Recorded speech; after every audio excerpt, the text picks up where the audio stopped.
Hey guys, David Patrick Green here, davidpatrickgreen.com, hackhollywood.com. And today I just wanted to tell you a little story that I guess I will call it the blind massage therapist. Actually, let's call it the blind Cuban massage therapist because this actual story takes place in Havana, Cuba. And I think actors and really anyone who thinks they have problems can learn a lot from this. So I'm down in Havana doing a little cultural exchange, and I'm with a friend of mine, and he wanted to get a massage. So we asked our Airbnb host if they knew of someone, and they said yes, they'll send them. And so they made an appointment for the next day at 9 a.m. or something. And I don't know, 8:45, there's a knock at the door,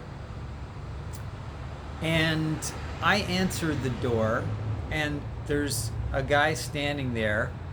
And actually, I should let you know that we are in an apartment that is on the second floor of a fairly large house, and there's this really big staircase up to our level. And so I open the door, and there's a guy standing there, but he's holding a white cane. And you know what a white cane signifies. He's blind. Okay? And I had totally forgotten about the massage because I didn't really have anything to do with the organization of it. So I wasn't even thinking. I'm like, oh, this blind guy, he must be lost, or maybe he's trying to get donations. Or I had all these thoughts in my head, and then it suddenly dawned on me, oh my gosh, this is my friend's massage therapist. And so I asked him in my broken Spanish, ¿tú estás el masaje hombre? Or something like that. And he's like, sí. And I said, okay, this is going to be funny. Like, my friend, I think he was probably expecting a girl, first of all. And instead, it's a blind guy. He's got no table, he's got no nothing. So, and my friend, and he doesn't speak any English, my friend doesn't speak any Spanish. So, anyway, I told my friend, hey, here's the massage guy. And frankly, I sort of introduce them and let them figure it out. And really what my message to you guys is today, that you think you have problems, right? You think that it's hard to do what it is you're trying to do, which is basically to live in the richest country in the world, in an economy where it's relatively easy to get a job and you can make plenty of money to pay for your basic expenses, and any money you have a myriad of choices of what to spend that money on, whether you want to eat out, go to the grocery store, go to 10 different grocery stores, you can go shopping and buy clothing and all of that stuff. If you want transportation, you can buy a car, you can take the bus, you can take a train, whatever, ride a bicycle, whatever. You literally have almost anything you could dream of at your disposal. And you think you have problems, right? Oh, it's so hard. And you also probably think, well, how do I get acting jobs? And the obvious answer would be to approach the people who have the acting jobs, right? That would be the simple way to do it. Of course, ideally, you know how to do what it is you want to approach them with, just like the massage guy. He knows how to give a massage, I'm assuming. And I guess if he was really bad, my friend probably would have said, you don't know what you're doing. Like, get out of here. No thanks, right? And that's basically all there is to life, is figuring out what you can do and then approaching the people that need what you can do and tell them, hey, I'd like to do something for you. Let me show you what it is. So this guy is blind, finds his way to our house. I don't even know how he got there. I guess he knows the address, but how he can tell the address, I have no idea. I'm probably guessing he walked because very few Cubans have cars. And as it happens, while we were there, there is a gigantic fuel shortage going on. So all of the buses were packed and people were waiting for hours and hours for gas for the people that did have cars, and there were people waiting for hours and hours at the bus stop because the buses were short of gas, so they didn't have enough buses. And in fact, they had to have policemen at the bus stops because people were fighting to get on the bus because they'd be waiting for hours to get home, and they have to get home to their families and prepare dinner and all that stuff.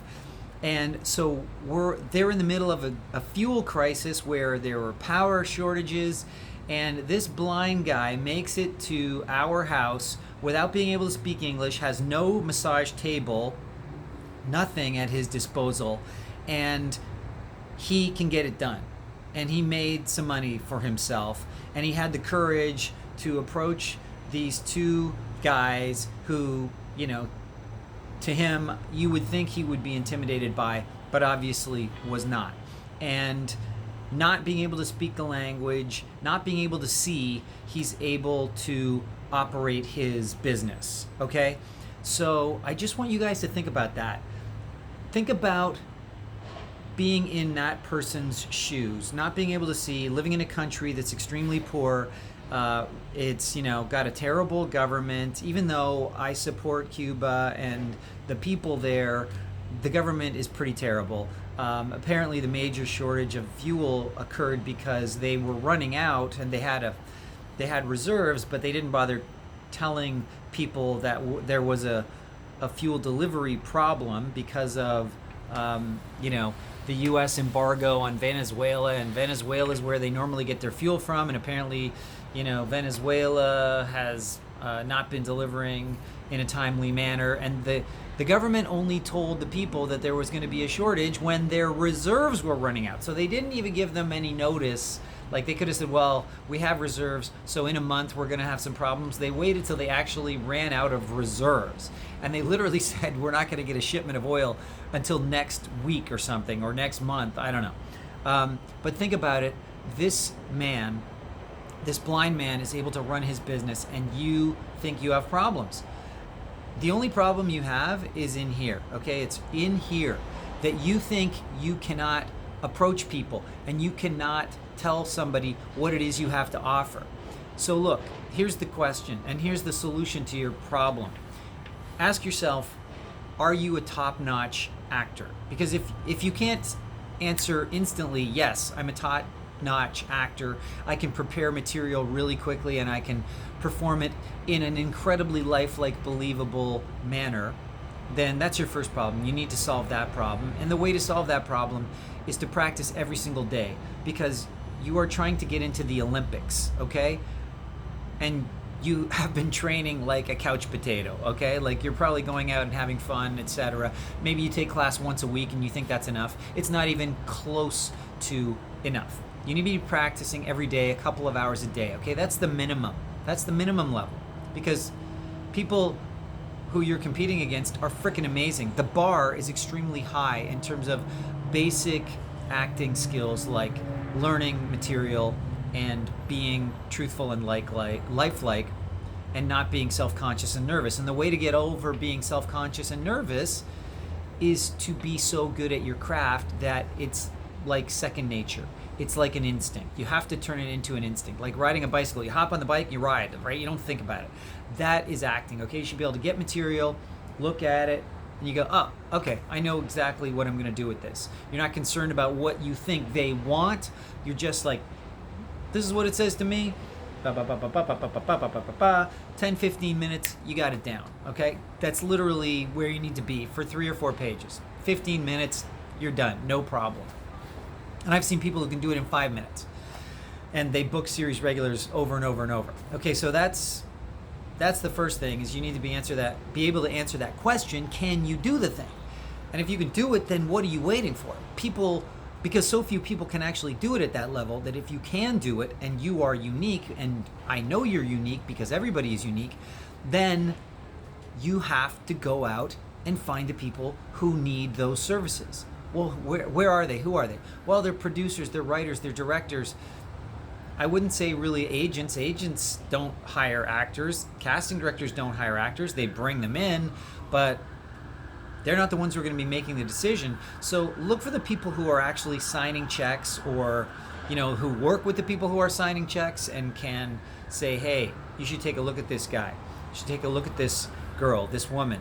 And those are really the only two things that are super important: is can you do it really well, and then go find the people who are a fit for you and your skills. And so, of course, that requires being specific and knowing who it is can probably make use of your specific skills. Okay, so if you're really funny, then approach people who do comedy and your style of comedy. If you are specializing in dark comedy, if you're that way, then approach people who make dark comedies. Okay, if you are really sensitive and dramatic, then you go and find people who make that type of project. Okay, that is it. Those are the simple basics of executing having an acting career, as demonstrated by a blind massage therapist. Okay, he knows what he can do, and he goes out and he finds people who can afford his services. And in our case, it's it was my friend who was recommended by our host. Okay, so maybe he knows a bunch of people who run Airbnbs, and he said, hey, if you have any tourists in town, give me a call. Honestly, I don't know how that transaction worked. She knew of him, that's all I know, but she certainly didn't tell us the guy was blind. And I mean, I only emphasize that because it was somewhat startling, but then I was like, wow, that guy's awesome. He is awesome. I mean, most of us would never dream of walking around the streets blind and then approaching people who we can't even speak to, let alone see. Okay, guys, so that's it. I hope this gets you a little closer to taking the steps you need to take to become as successful as you want to be. It's totally up to you. It's all your responsibility.